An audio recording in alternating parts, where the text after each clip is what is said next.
Welcome to 88 Names Podcast with your hosts Blake Collier and Matt Ruff. On today's episode, we will be talking to Sasha Samochina, an immersive visualization producer at NASA Jet Propulsion Laboratory in Pasadena, California.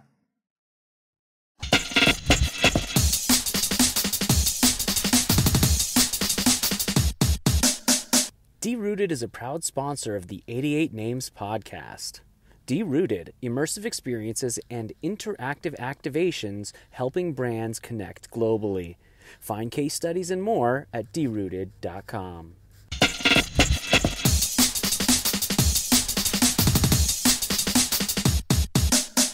So first off, for those who may not know who you are, do you mind telling us who you are and what you do and where that intersects with the realm of VR and AR?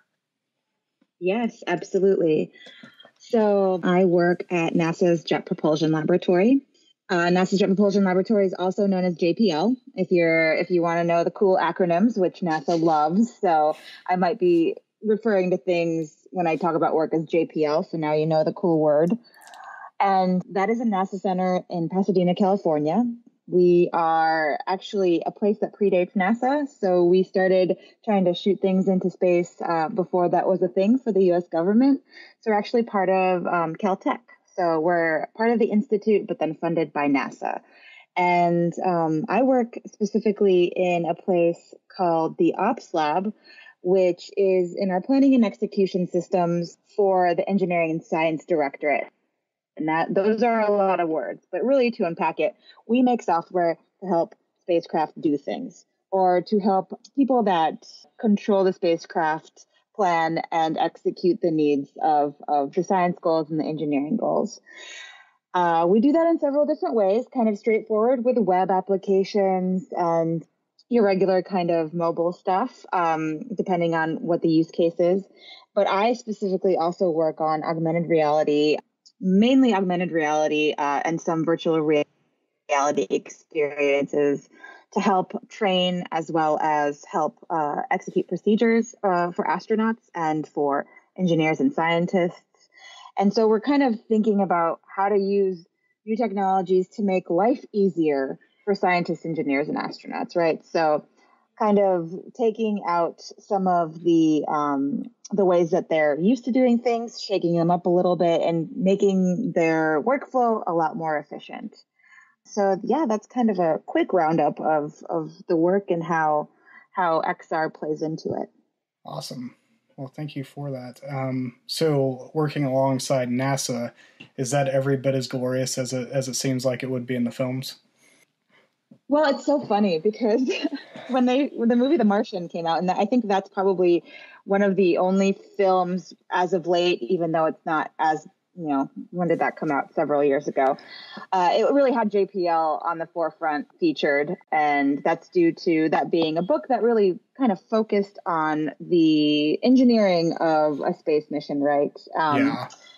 And we worked with the author, Andy Weir, to advise him on that book, which I didn't do that personally, but I did get to have conversations with him. But anyway, in the movie, they show JPL as this like huge building with like chrome, everything, and it's like so slick. And we watched the movie and like all were laughing because we're like, we're government funded. So yeah, it's not exactly as fancy as that, but we do have beautiful places on lab that kind of give you that aha moment. So we have mission control, which is where we talk to all of the robotic missions that are currently flying in space. And that's international missions, not just NASA missions. So I should mention that JPL focuses on robotics.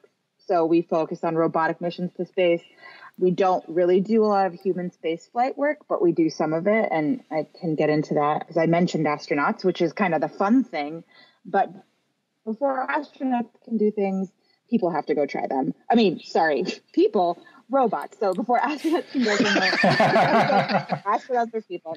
You get what I'm saying here. So Yes. Before astronauts can go, robots have to go exploring first and find out the basic things we need to know of a place that's specifically unexplored. And so, mission control is the place where all the robots talk back to Earth. And it's been having someone sitting in there and talking with deep space since really it became a place in the 60s.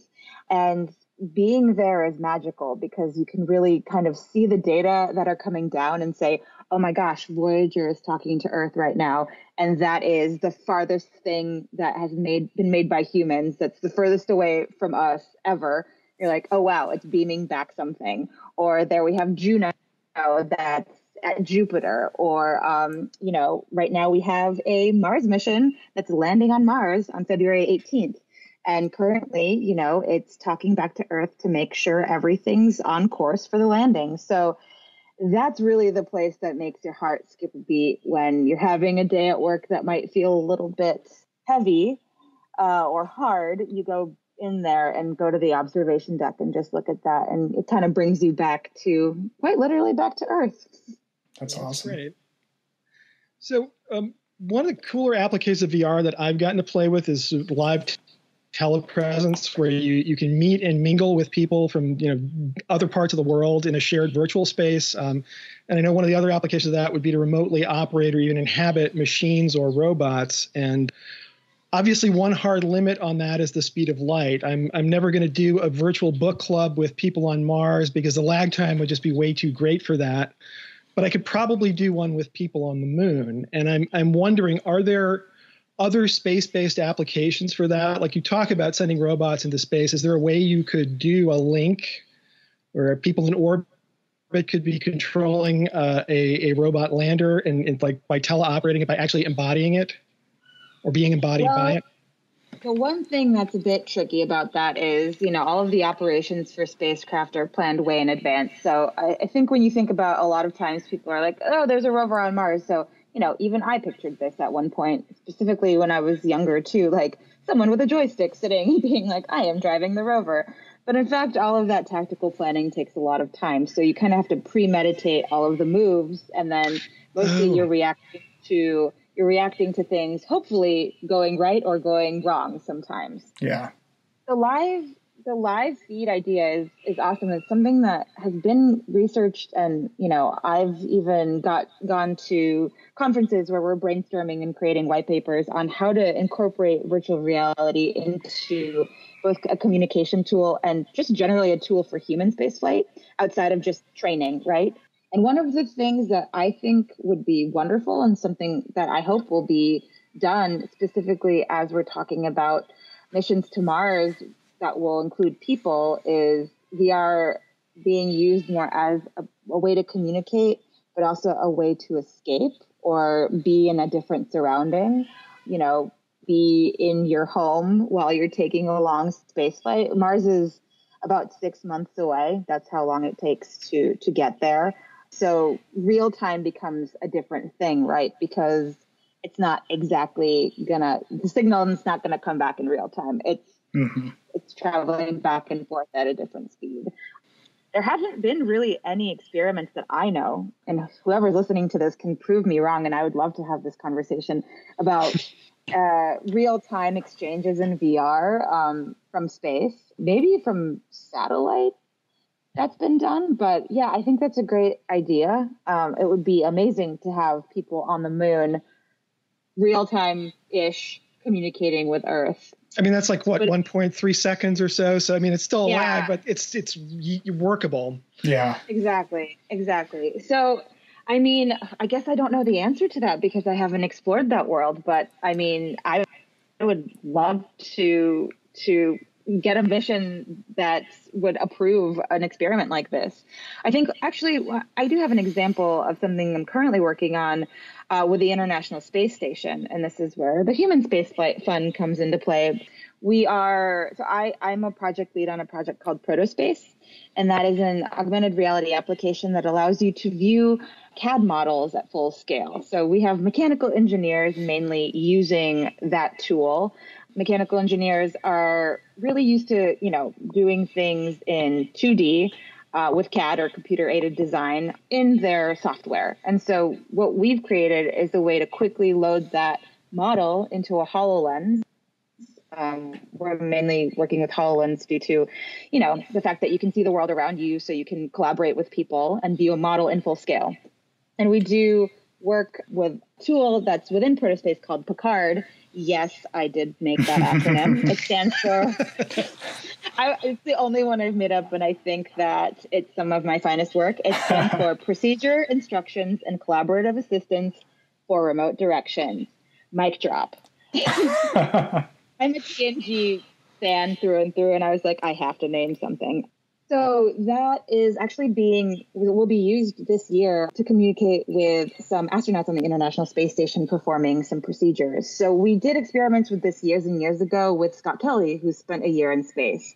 But now with the advent of remote assists, and in the Microsoft HoloLens, it allows you to have real-time kind of talking as well as interaction with a person doing something on the International Space Station and being able to live annotate what they're doing.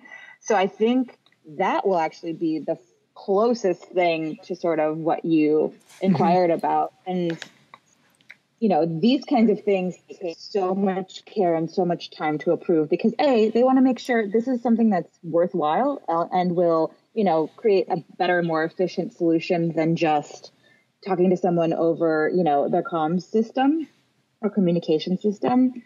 And if it is, then, then we'll be able to experiment more. And my plan is to have, full ability to use Protospace in the International Space Station and be able to put physical and, holographic content together to sort of do a lot of verification and validation work and testing work for the crew.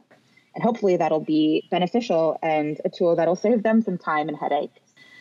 So in a short way, I guess a little bit we're working on that, and the communication part of it is going to be tested this year. So you'll have to get back to me on that. Awesome. Yeah, it's good that you brought up Protospace because that's actually what my next question was going to be about. So my day job is as an architectural drafter using AutoCAD mainly. And I was just thinking, looking at Protospace, I was thinking about the ramifications for bringing CAD programs and not just 3D modeling, which most of the programs already do, but bringing that virtual aspect into or augmented reality aspect into everyday engineering, mechanical, or architectural. And I guess the question I would have for you is it's just as an exciting concept, do you see a world in which that same technology becomes kind of ubiquitous within all engineering and all mechanical, electrical, architectural for companies and their projects? And if so, what kind of developments from your perspective would have to happen in order for that technology to become status quo?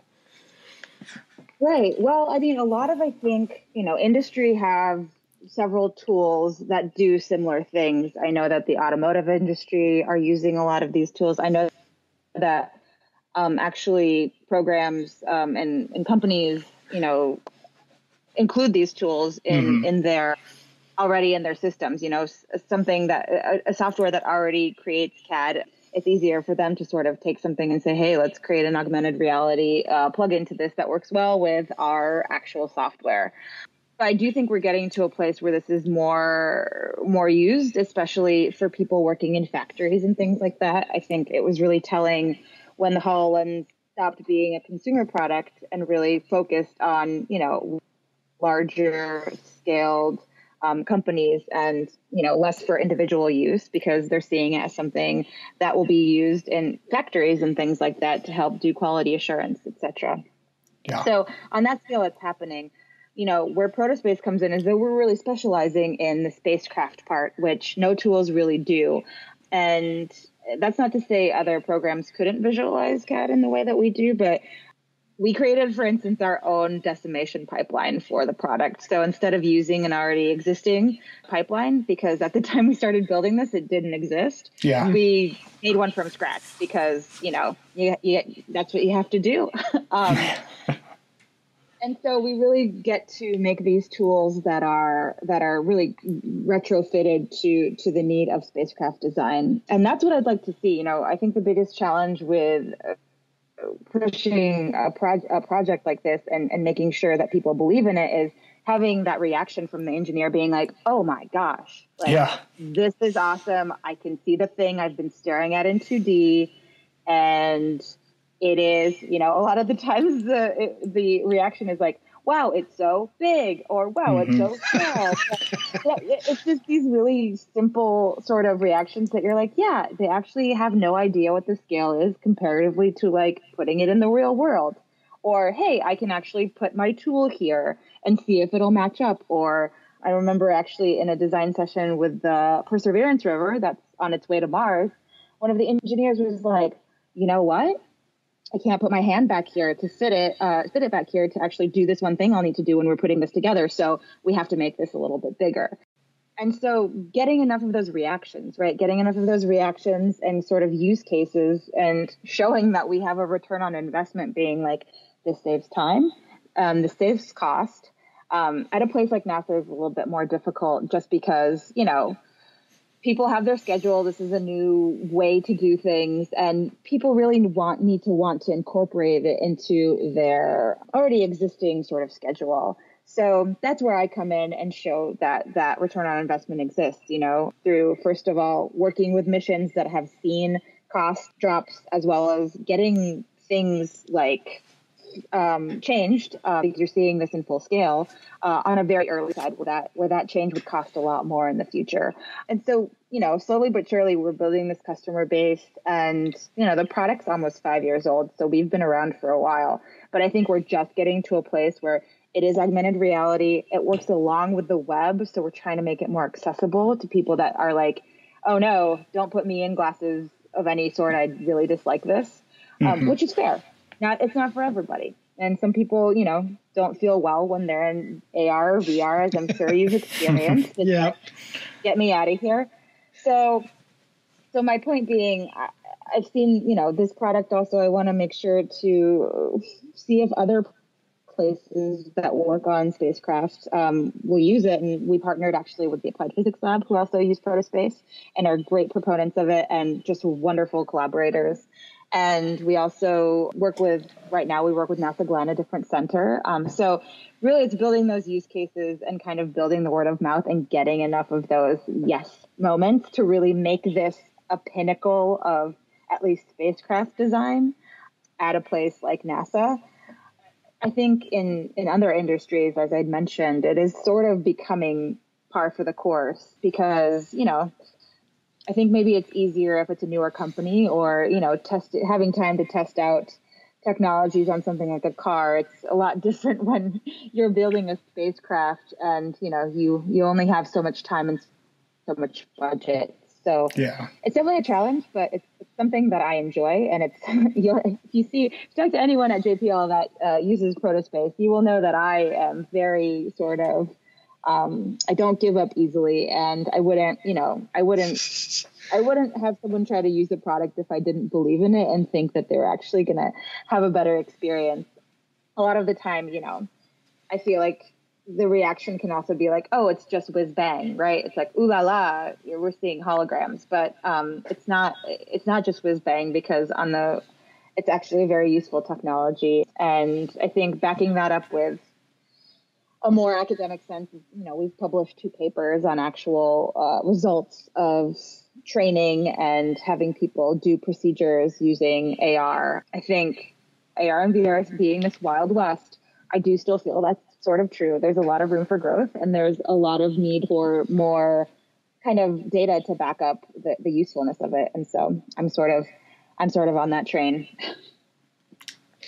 It's interesting hearing you talk about, the way that these AR and VR visualizations give a sense of scale, because that's definitely something I've noticed too. I was looking at some 360 panoramas that I believe you had created for JPL, and also, simulations of space missions where they're like landing on an asteroid or stuff like that. And it definitely does give you a sense of the size of things in a way that is just much more visceral than even looking at a photograph. And that's one of the surprising aspects of VR for me.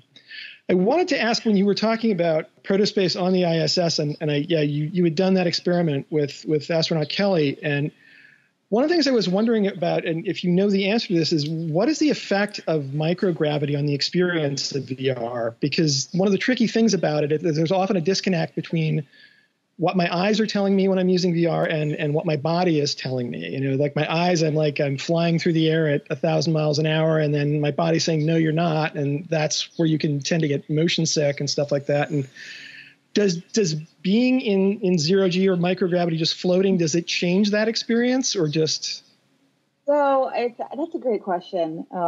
It's kind of a fun question. It was before I was in the ops lab and working on these experiments, but the first tool that was built in the ops lab to sort of foray into the world of augmented and virtual reality was for actually a prototype version of the HoloLens. So we collaborated with Microsoft on that.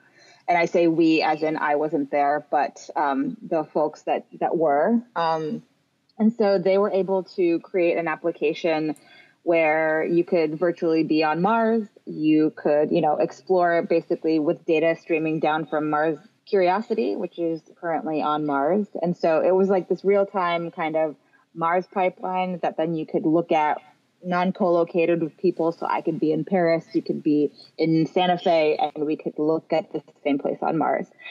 They did a bunch of testing because this was really kind of a new world, and the use case was really for geologists to be able to explore Mars, how they would explore the Earth and have conversations on Mars, or meet on Mars, as we like to call them. So some of the software engineers that worked on that, the main people led by the former manager of the lab, Jeff Norris, they actually took a flight on a zero gravity aircraft. Oh my gosh. And tested how the HoloLens works in zero G. And they found they were able to do the hand gestures and everything, and the HoloLens stayed on their head. And so this was in preparation of also sending 2 of these prototype units up to the ISS for the Scott Kelly experiment. So from right now, what we can tell is there's not really a huge hurdle in terms of wearing it because it's nice and snug on the head. It doesn't fly away. If you've noticed any of the ISS footage, there's a lot of Velcro up there because everything is just like flying around. Also, fun fact, cannot eat bread up there because breadcrumbs. So they always only eat tortillas, which is something that I learned that I thought was amazing. And it's a good thing to pull out at a party to say, hey, check out this fun fact. So I guess the research that's been done, we cannot tell that there's any difference, but we haven't had people do prolonged sessions in the HoloLens. I should say we did more experiments, but in a different way, using the HoloLens with Protospace and the Picard training platform procedural application. We actually were able to participate in this awesome thing. It's a mission called NEMO, NASA Extreme Environment Mission Operations. And that is a mission that takes place off the coast of the Keys in an underwater habitat called the Aquarius habitat. And so it's an underwater laboratory. It's the only undersea research station in the world. And it is used to train a lot of astronauts for space analog missions. So when we were able to participate in this, I didn't get to dive or anything, but there were astronauts as well as scientists that went down, and they basically spend 10 days pretending, in this case, that they were on the moon and doing EVA or extravehicular activities in the water and doing a bunch of different experiments. And they were the HoloLens for us to train and finish a procedure. So they trained using the HoloLens, and then they would actually execute the procedure in the HoloLens with our instructions overlaid on top of where they needed to be. And they wore the HoloLens a bit longer than we had astronauts in space. Also, quick fact, astronauts that are also training in NEMO are called aquanauts, which is also nice. I know. That's awesome. Like, come on, this is ridiculous. The HoloLens one began to be a little bit overbearing when you're wearing it for way too long. I think Microsoft, it wasn't our feedback that changed the design of it, but the HoloLens 2 is a lot more ergonomic, so I expect that wouldn't be a problem. But that's really the only feedback that I've gotten directly in any space analog or zero gravity experiments that we've done.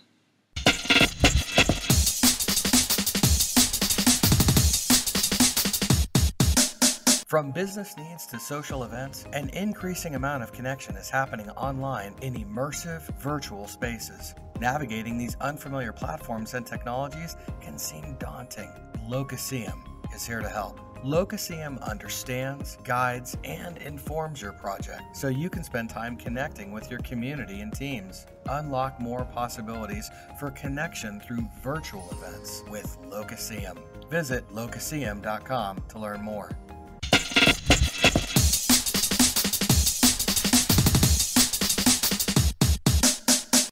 And I have another, this sort go of for it. ties into another nerdy gravity question that occurred to me when I was looking at some of the stuff you had done, that because you mentioned you had worked, or JPL had worked with the folks who made The Martian, and even well-researched space movies, one of the things they typically do get wrong almost by necessity is that they don't represent partial gravity very well. It's like the sort of the Hollywood standard for the way gravity works on the moon, for example, is that indoors, inside the moon base, it works exactly the same way as it is on Earth. It's Earth gravity. And then you go outside and everything's in slow motion. And Right. And the reason they do that, obviously, is that simulating 1/6 gravity is technically very difficult. It would look distractingly weird to have people bunny hopping around throughout the whole movie. But I was wondering, with VR, are there simulations for astronauts that would, or for other people that would let you sort of get a sense of what movement in lower gravity environments, like what walking on Mars would be like?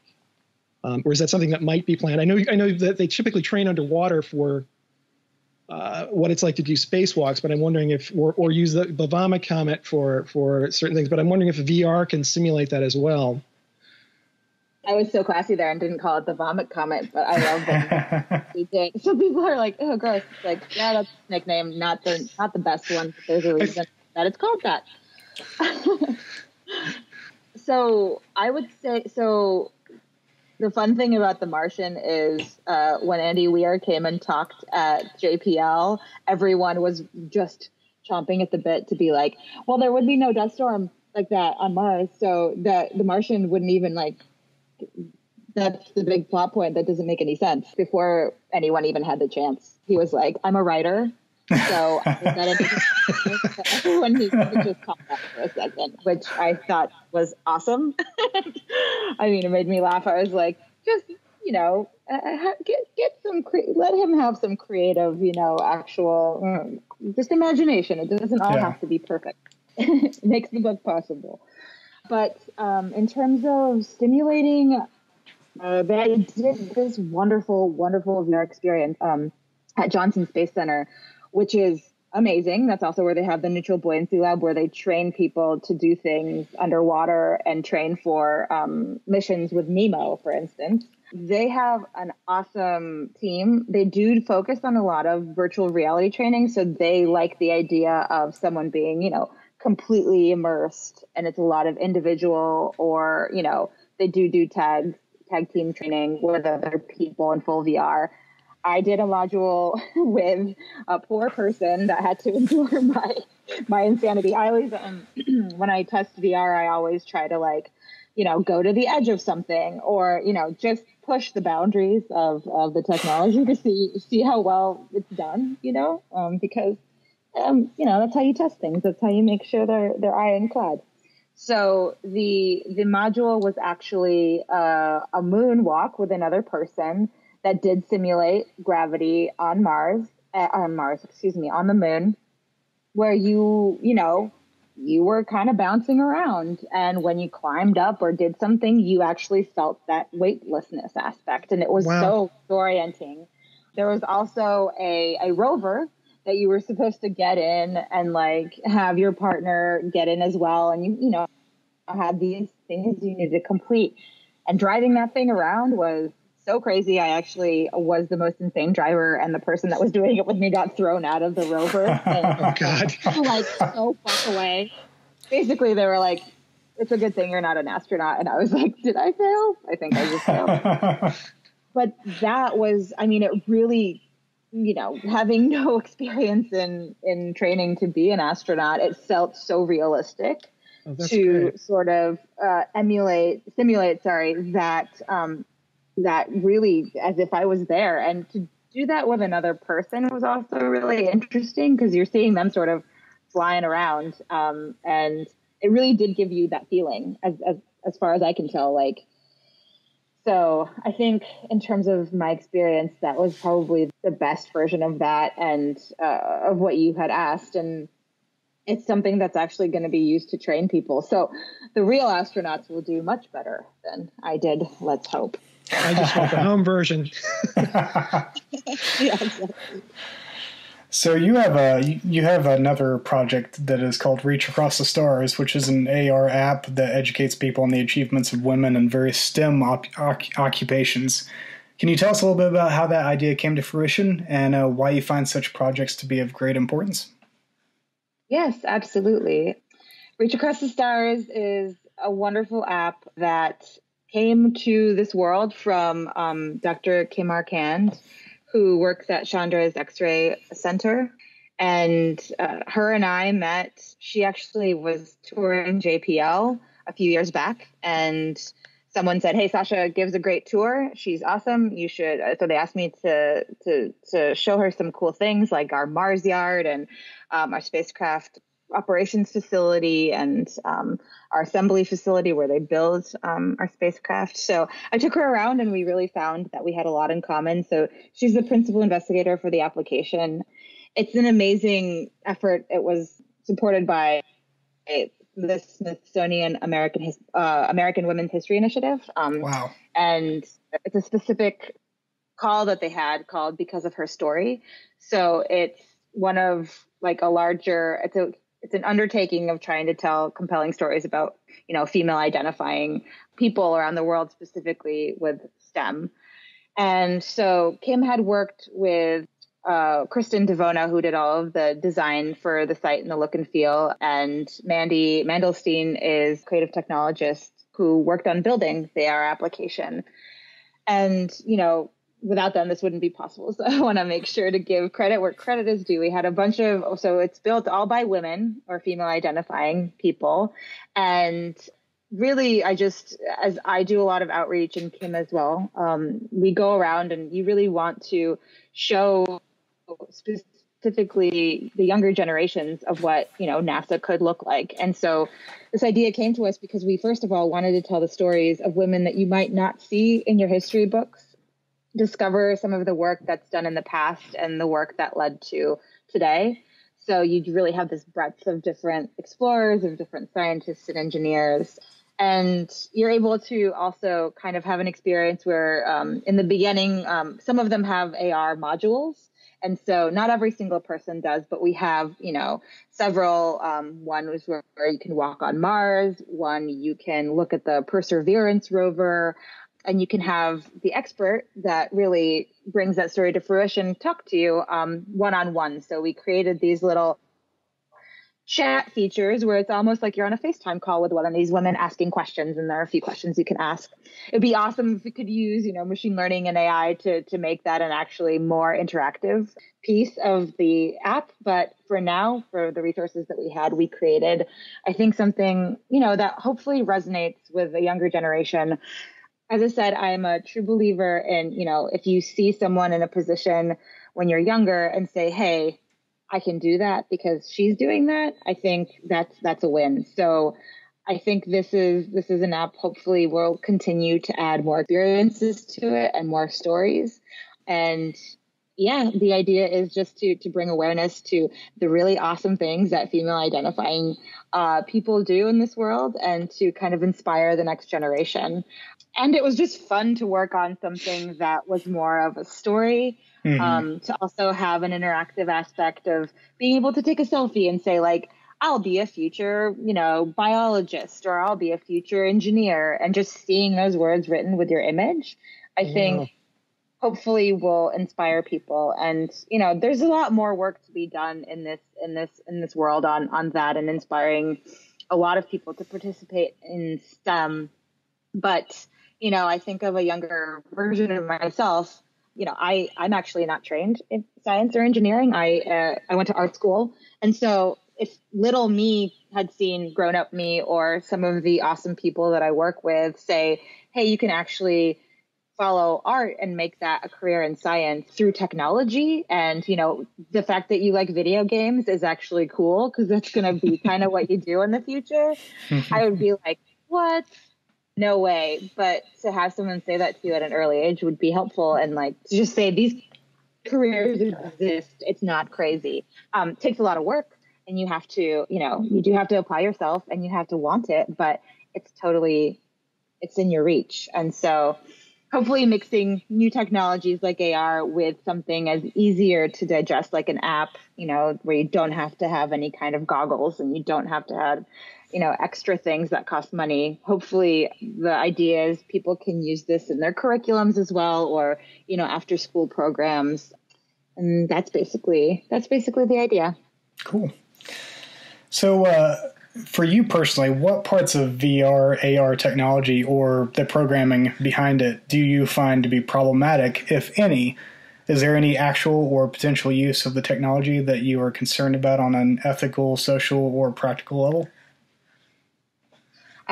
This is something that I think about a lot, and Kim Arcand, who I worked with on Reach Across the Stars, is doing a lot of beginning of research work and sort of trying to work in this area. I think one place that I think a lot of the experiences that I find to be cool in VR and AR kind of lose sight of things is people that are blind or deaf, for instance. Mm-hmm. So I actually had an eye-opening experience giving a tour.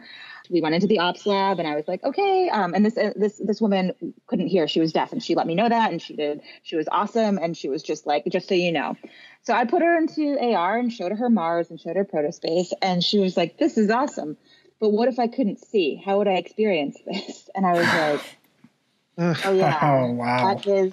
That is a great question. And I don't know the answer, but I know it has to do with haptics, right? So this opens Pandora's box of me just being like, oh my gosh, we're not thinking about this enough. We're not doing the best that we can to even, to make this more accessible. I talk about VR being like inaccessible due to the hardware, but then we're also creating the software that doesn't always tick every box for every single person. And I think that's a problem.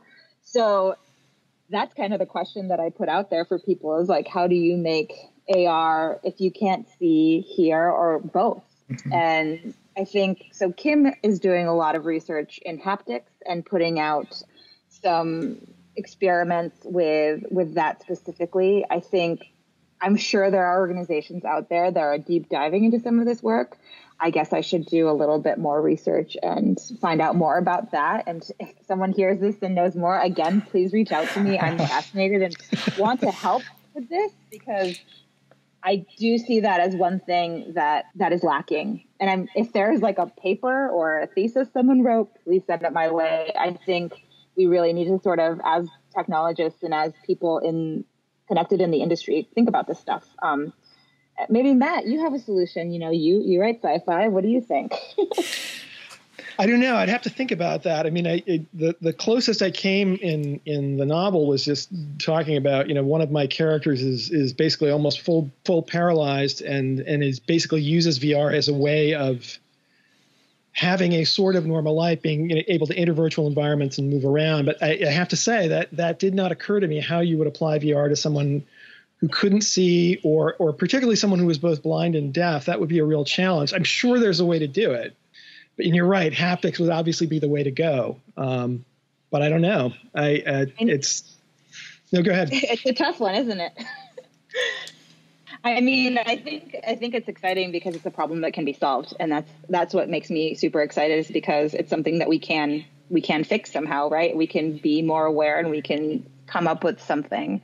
But you're also right in saying the first part where, yes, if someone doesn't have movement or the ability to move around easily, I think there is that beautiful part where even lighter form versions like 360 videos with Google Cardboard for people to be able to visit places that they wouldn't otherwise be able to visit is incredible.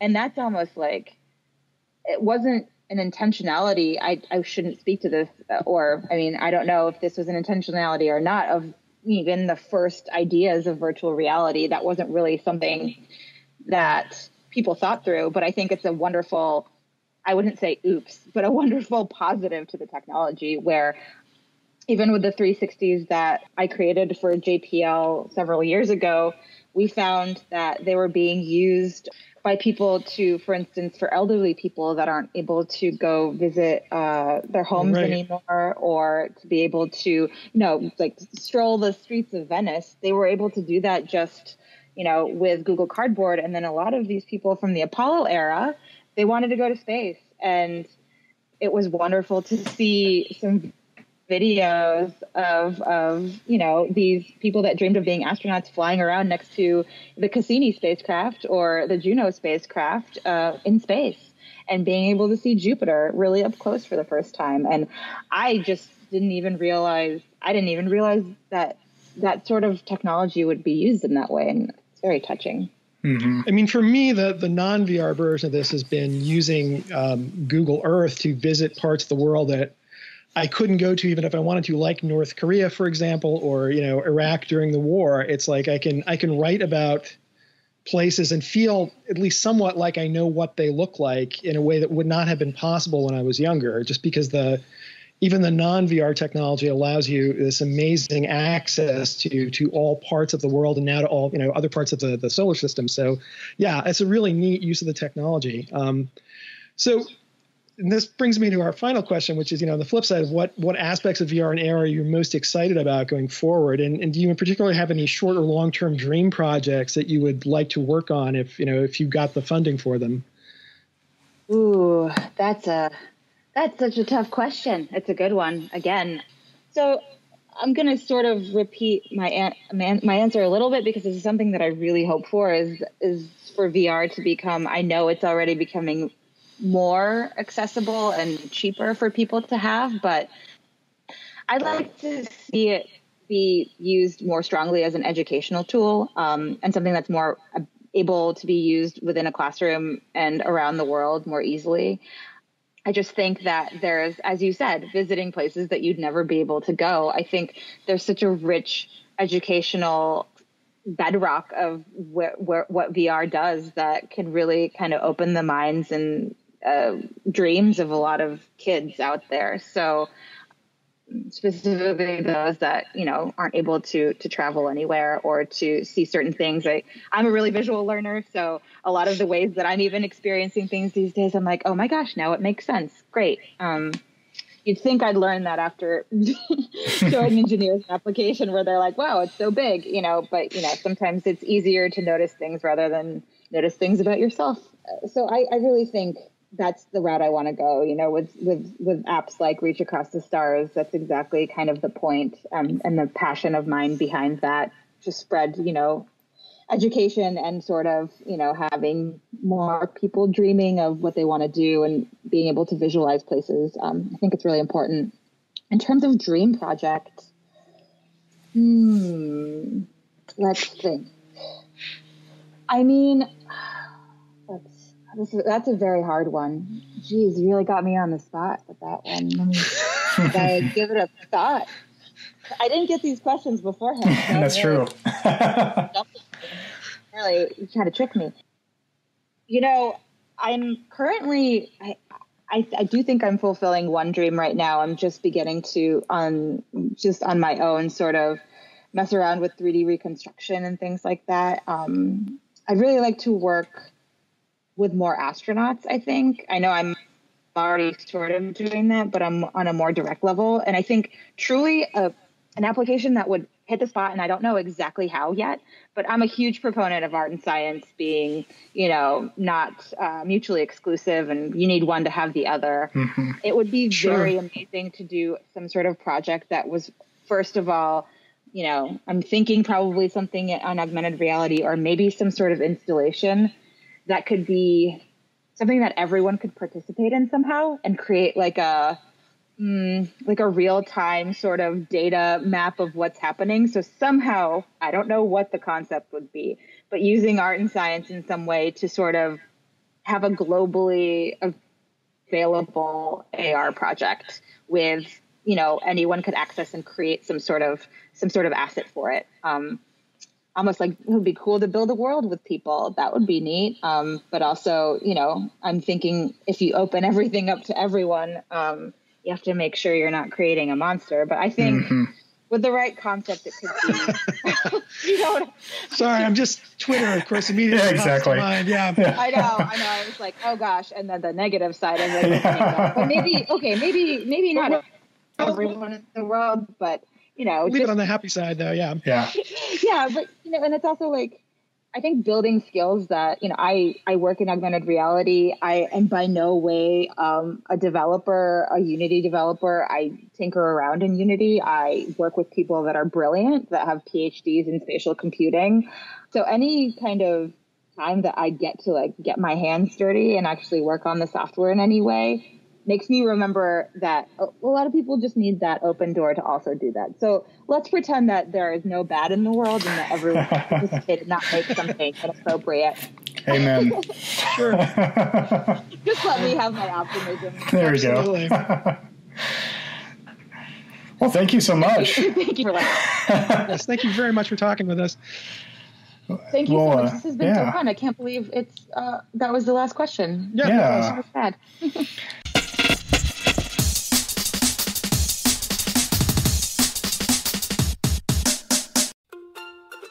GC Records proudly sponsors this podcast.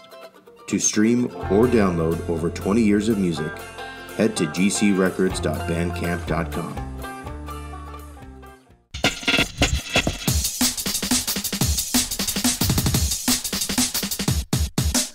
That is it for this episode of 88 Names Podcast. If you like the podcast, go to Apple Podcasts and give us a rating and a review, which will help us get more listeners. Remember to check back at the podcast site at riseupdaily.com/88namespodcast for the podcast introduction and upcoming written interviews and articles.